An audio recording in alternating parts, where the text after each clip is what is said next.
Hello, hello, and welcome back for another adventure in the cookie jar. Today is the day, number 6, Tapioca Pie from the Cinnamon Roll Murder. I don't even know what tapioca actually is. All I know is like an older person, known thing. So I think they make boba out of tapioca pearls. So I'm hoping there is some, maybe it'll taste like a boba. I don't know. I'm scared of it though, so bear with me. Hopefully it tastes good. I am hesitant to mess with this. But for this recipe, it does say there is no baking, but I find that hard to believe since you have to cook the tapioca and you have to make whipped topping and you have to make the crust. It seems like a lot of steps for something that's not actually baked, so it still seems like a lot of work.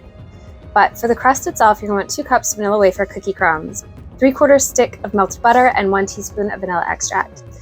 It says Hannah's first note. If you want to change from vanilla wafers, you can make a shortbread crust using Lauren and Doone shortbread cookies. You can also use chocolate wafer crumbs. They're both good, and if you don't feel like making a cookie crust yourself, you can simply don't have time, you can buy one ready-made at the grocery store in the baking section. I wish I would have seen that, maybe, but we are where we are. And then for the tapioca, you want 1 can of coconut milk, 2 large eggs, a 1/4 cup quick cooking tapioca. I used Crust minute tapioca, it's the only one I could find. 1/2 cup of granulated sugar, 1 teaspoon of coconut extract. If you don't have coconut extract, you don't have to rush out to buy it, just use vanilla extract instead. Or if you'd like to try a combination of both, use 1/2 teaspoon of coconut and 1/2 teaspoon of vanilla extract. You don't absolutely positively have to use coconut milk. You can substitute 1/2 and 1/2 or heavy cream if you can't find it in your store. And if you can't find the quick cooking tapioca, you can still bake this pie. Just use the amounts given in the recipe and follow the directions on the box of a regular tapioca to cook it.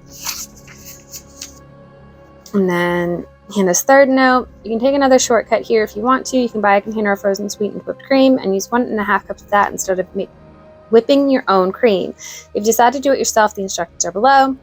3/4 cup heavy whipping cream, 1/3 cup of bright granulated sugar. Of course, you can whip cream by hand with a copper bowl and a whisk, but if it does take some time and muscle, Lisa and I wimp out and use an electric stand mixer. When your pie is done, it says your pie probably looks a bit anemic. It tastes great, but it doesn't scream, "I'm the best." Decorate it a little. You can use toasted coconut, and it says toast coconut, preheat oven to 350, spread 1/2 cup out on a foil covered baking sheet and bake it for 10 to 15 minutes, stirring occasionally. It also mentions chocolate curls or chocolate shavings, chocolate sprinkles, shortbread crumbs. Also decorate it with seasonal fruit or candied fruit. And then it says refrigerate your pie until you're ready to serve. Tapioca pie should be served chilled. And then it says yield. The pie can be cut into 6 or 8 pieces. If you serve this pie after a big meal like Thanksgiving dinner, you should probably cut it into 8 pieces, especially if you're also serving another type of pie like pumpkin or pecan and your guests will want some of each. So actually, I think this video is going to come out right around Thanksgiving. So hey, hope if it's good, you can give it a try. But let's get started, shall we? This is everything we're going to need for the crust, the filling, and the whipped cream. Okay, so the first thing we're going to do is we have a 9-inch pie plate sprayed with a nonstick spray. Then we're going to take our crumbs and our butter, and we are just going to mix those together until they are moistened.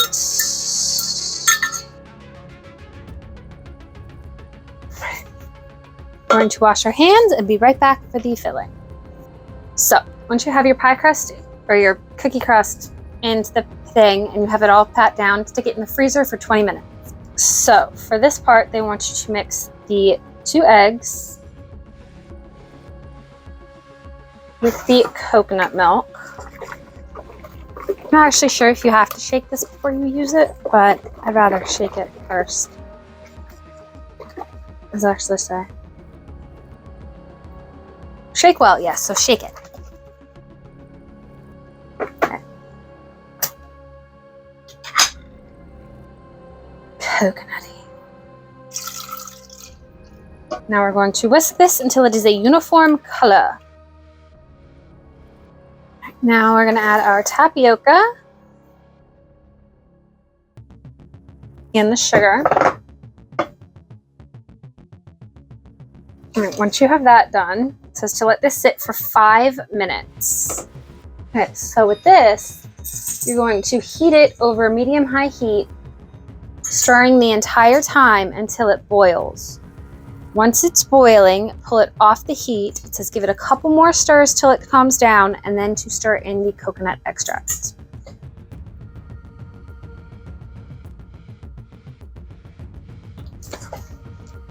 We have boils. Pull it off. It says to give it a couple more stirs to stop it from cooking, and then to add your coconut extract.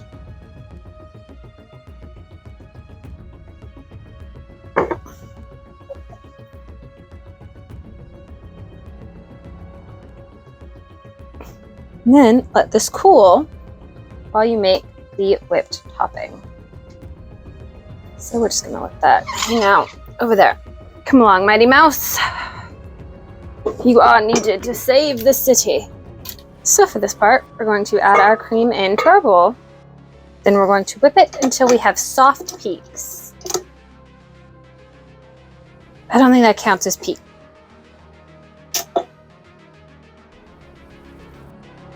We're gonna call that soft. So now we are going to turn it back on and gradually add the sugar, I think.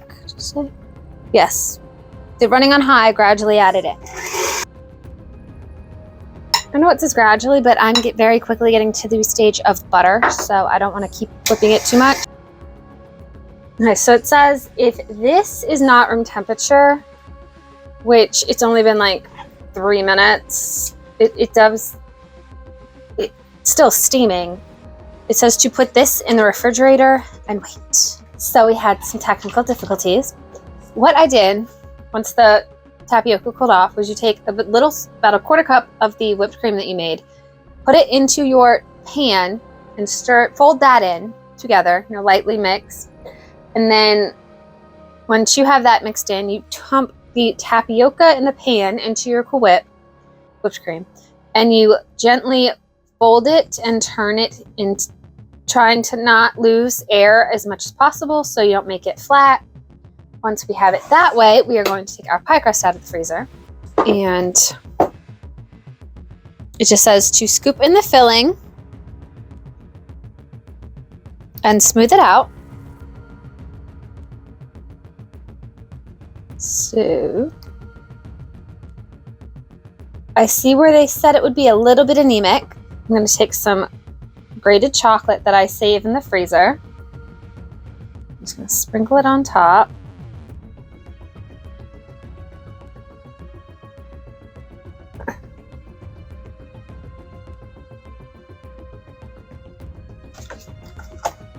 And then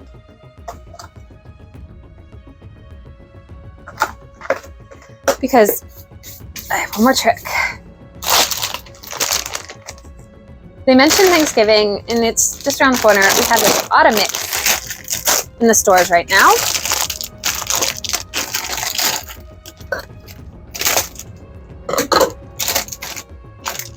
So I'm going to try to find a couple of each kind.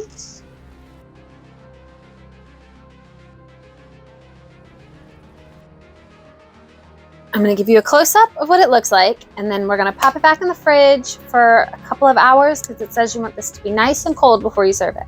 This is what my tapioca pie is going to look like. So here is our tapioca pie. It sat in the fridge for about 2.5 hours. There is no jiggle to it. It is firm.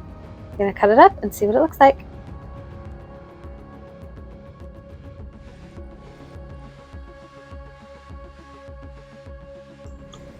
So this is our tapioca pie. It is looser than I thought it would be for how firm it was when I shook it around. But it's like a lighter, airier, coconutty custard. It's actually really, really good. I was scared of this one. Tapioca to me is so foreign and weird and old-fashioned. But it all works really well together.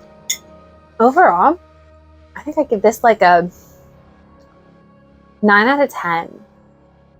It's really good. It wasn't hard to make. Next week, we are making something called a stuffin' muffin, which it kind of runs in the same Thanksgiving-y theme. It's made out of stuffing and apples. I think it's even maybe got celery in it. They sound pretty crazy, but if you're interested in seeing those, join us next week. I hope you'll have a good one.